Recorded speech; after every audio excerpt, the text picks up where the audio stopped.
All right, agents, open houses are absolutely back, but a lot of you, you're doing it wrong. This is Ron Wojciechowski for Real Estate in a Nutshell, and we all know that having an open house kind of easy, right? Just put a sign out front, open up the door, and say, "Come on in, print some flyers." But are you? And let's give you a little checklist here. Are you putting out a massive amount of signs that make it easy to find the property? Are you doing advanced marketing across the portals and through your MLS and through an email blast or phone calls? Are you going through your database and see who's looking in that area in the last month or two and making those phone calls? These are all supportive things that you can do to get the best possible attendance at your open house. It's not about the water bottles, it's not about the snacks. You've got to get them in the door.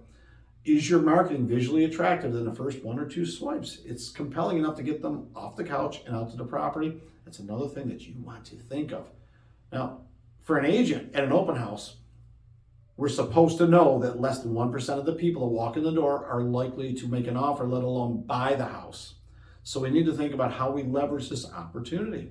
If you have 5, 10, 25 people coming through an open house and you're not capturing important data like names, phone numbers, and emails, you're probably missing the opportunity to remarket other properties to them. They're clearly interested in buying a home or at least curious about selling their home and want to know what's going on in this house to compare it to theirs. I'd also suggest that if you have not done this before, you should do it. Look at the area listings that are similar to the ones you have. Look, one bedroom bigger, one bedroom smaller.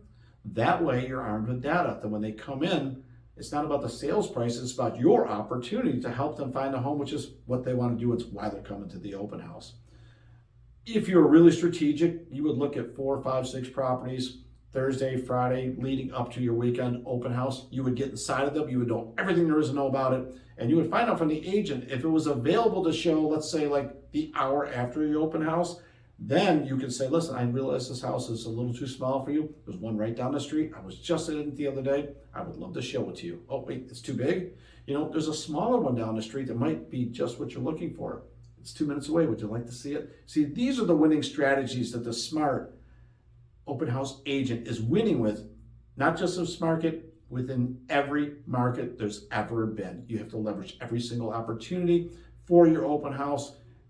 I hope you found something that maybe you weren't doing that will help you going forward. This is Ron Wojciechowski for Real Estate in a Nutshell.